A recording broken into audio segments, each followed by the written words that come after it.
மதவெறியாட்டம் நடக்காது அதாவது தமிழகத்திலும் சரி தென்னிந்தியாவில் வந்து எங்கேயுமே பெரிய லெவலில் வந்து மத கலவரங்கள் வந்தது கிடையாது. மத கலவரம் என்று வந்தது வந்து இண்டிபெண்டன்ஸ்க்கு அப்புறம் வந்து வட இந்தியாவில் நடந்தது. காரணம் என்னன்னா, அப்போ இந்தியா பாகிஸ்தான் பிரிந்த போது பல முறை பல தாக்குதல்கள், அதுக்கப்புறம் வந்து இஸ்லாமியர்கள் படையெடுத்து வந்த காலத்தில் தான் அந்த மாதிரி பிரச்சனைகள் வந்தது.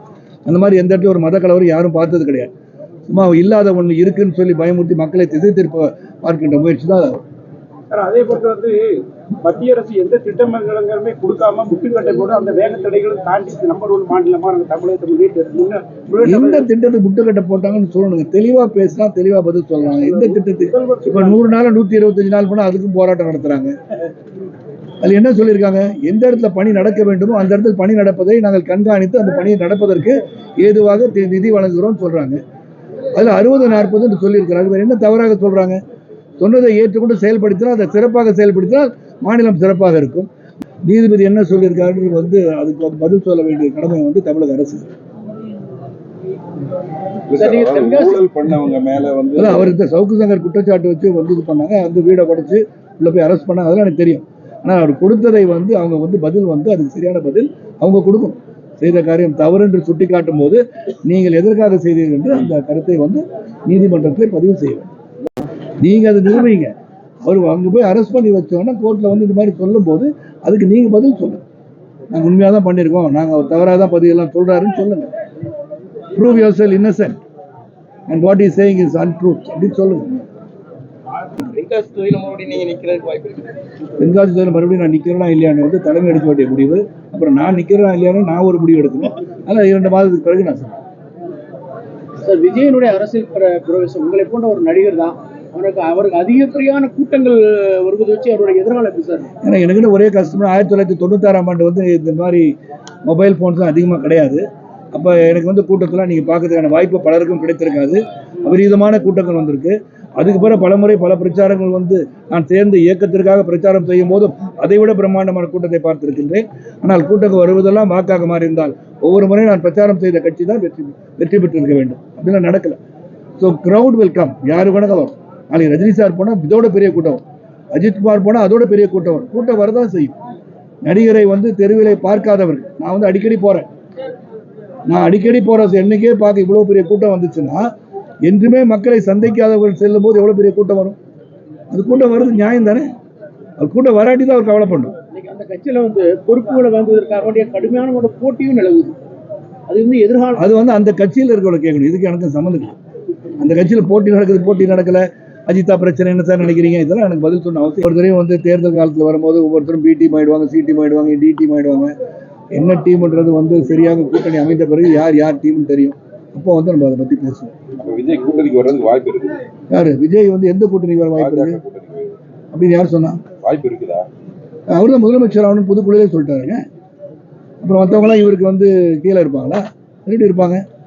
என்ன கருத்து கேட்டால் நிச்சயமா யாரும் வந்து நிச்சயமாக பாரதிய ஜனதா கட்சி விஜயோட கூட்டணி வைக்க மாட்டாங்க என்னுடைய கருத்து. அதிமுக வந்து பழையபடி ஒன்றுபடுமா? அதுக்கு எதுவும் ஒன்றுபட்டால் சிறப்பாக இருக்குன்ற கருத்தை நான் பலமுறை சொல்லிவிட்டேன். அது என்னென்ன திட்டங்கள் நிறைவேற்றப்பட்டிருக்கோ வெள்ள அறிக்கை கொடுத்து இது ஏற்கனவே செய்தேன் என்று சொன்னவர்கள் செய்யவில்லை என்ற ஸ்டேட்மெண்ட் கொடுத்து, கம்பேரிட்டிவ் ஸ்டேட்மெண்ட் கொடுத்து, ஏடிஎம்கே ஆட்சி காலத்தில் இதெல்லாம் செய்யறேன்னு சொல்லி செய்யலை, நாங்கள் சொன்னது இதெல்லாம் செஞ்சிட்டோன்றது கொடுத்தா then it will be clear for all of us to know who is done, who is not done. இது இப்படியே வந்து சொல்றதுக்காக செய்தி சொல்றது நான் இல்லை. தென்காசி தொகுதியில் நீங்க போட்டியிட்டதா ஒரு தகவல் பரவது காரணம் என்ன? ஏற்கனவே தென்காசி தொகுதியில் வந்து என்னை பொறுத்தவரை மனசாட்சிக்கு உட்பட்டு சிறப்பாக சேவை செய்திருக்கிறது எனக்கு தெரியும். அதனால் அது வந்து மக்கள் வந்து திரும்பி விரும்புகிறார் என்று சொன்னால் என்ன சொல்லணும், என்ன நடக்குதுன்னு தென்காசியில். அதுக்கப்புறம் நான் முடியும். பிஜேபியினுடைய வளர்ச்சி எந்த அளவு? சிறப்பாக தான் இருக்குங்க. சிறப்பாக எப்படி சொல்றேன்னா, பேசிக்காவே மக்கள் வந்து எப்படி, நான் வந்து என்னை பொறுத்த வரைக்கும் இன்னைக்கு ஒரு தேசம் என்று முதலில் பார்க்க வேண்டும். அதான் சொன்னேன் இப்போ பேசும்போது. ஏன்னா இது வந்து கபாடி அங்கே நடக்குது, நம்ம வந்து நீங்கள் பிரச்சனை இங்கே சொல்கிறேன். ஒரு தேசத்தின் ஒற்றுமை, தேசம் வந்து ஸ்ட்ராங்காக இருக்கணும்னா we need very good leader. இன்னைக்கு ஒரு மிகப்பெரிய ஒரு தலைவனை வைத்துக்கொண்டு இந்த நாடு முன்னேற வேண்டும் என்றால் நம் அனைவரும் ஒன்றுபட வேண்டும். அதனால இவர் ஐயா அங்கிருந்தா இங்கே வந்திருக்கேன். அதனால இந்த தலைவரை வைத்துக்கொண்டு நம் தேசத்தை முதன்மை எடுத்து கொண்டு செல்ல வாய்ப்பு இருக்கும் போது அனைவரும் ஒன்றாக சிந்தித்து சிறப்பாக சிந்தித்து நாட்டிற்கு நல்லதுதான் செய்யறாங்க நம்பினா போதும். we will be number 1 country in the world. அதான் என்னோட உண்மையான கருத்து அது. இந்த வாசுதேவன் ஒரு நீண்ட கால கோரிக்கை, விவசாயிகள் கோரிக்கை வந்து செம்பல்வழி அணை உடைப்பு, அது வந்து சரி செய்யாம வந்து பாரத பிரதமர் இந்த கோரிக்கையை வச்சு அதை சரி செய்ய நடவடிக்கை எடுத்தா இந்த சைடு உள்ள விவசாயிகள் வந்து சமாளிக்கிறாங்க. கண்டிப்பா அதெல்லாம் வந்து கேட்டுட்டு மற்ற தலைவர் மாவட்டத்திற்கு கேட்டுட்டு என்ன பண்ணணும்னு கேட்டுட்டு அதுபடி வந்து நிச்சயமா put up the papers. Sir thank you sir. Okay. சட்டம் ஒழுங்கு சீர்குலை அதிகமாக இருக்கு, போதை பண்றவங்க மட்டும் அதிகமாக இருக்கு. இல்ல போதைனால தான் சட்டம் ஒழுங்கு வந்து பேசிக்கலா வந்து நான் காவல்துறையை வந்து குறைய சொல்ல மாட்டேன். ஏன்னா அந்த போதை வந்து நிறைய வந்துருச்சுன்னா, கண்ட்ரோல் இல்லாத அளவுக்கு போயிடுச்சுன்னா, அது வந்து முதலமைச்சர் வந்து அதுக்கு தீவிர நடவடிக்கை எடுத்து காவல்துறைக்கு strict instruction could be given. இது வந்து இருக்கு அப்படின்னு சொல்லி அப்பதான் அது வந்து கட்டுப்படுத்த முடியும். ரெண்டாவது இளைஞர்கள், முதல்ல சொல்றேன், இளைஞர்கள் உடல் ஆரோக்கியம் அவசியம் என்று நம்ம வந்து பள்ளிக்கூடத்திலும் சரி கல்லூரியிலும் சரி இதையும் அவங்க சொல்லிக் கொடுக்கணும். ஏன்னா திசை திரும்புறதுக்கான வாய்ப்பு அதிகம். டுடே தி டெக்னாலஜி டெவலப்மெண்ட் மட்டும் இல்லை, கம்யூனிகேஷன் டெவலப்மெண்ட் ஆகி போச்சு. நாங்கள் படித்த காலத்தில் வந்து சில விஷயம் பார்க்கவே முடியாது. இப்போ அனைத்தையும் பார்க்கின்ற வாய்ப்பை பெற்றவர்களாக இன்றுள்ள இளைய சமுதாயம் இருக்கிறது. எது நல்லது எது கெட்டதுன்னு சொன்னா கூட இன்னைக்கு அவங்க கேட்கிற நிலைமையில இல்லை. கதவை தட்டிட்டு தான் உள்ள வான்னு அப்பாட்ட சொல்ற காலங்கள் எங்க அப்பாட்ட நடந்திருக்கும், நடக்காது இல்லை. இப்போ காலங்கள் மாறிடுச்சு. Cultural explosion has happen.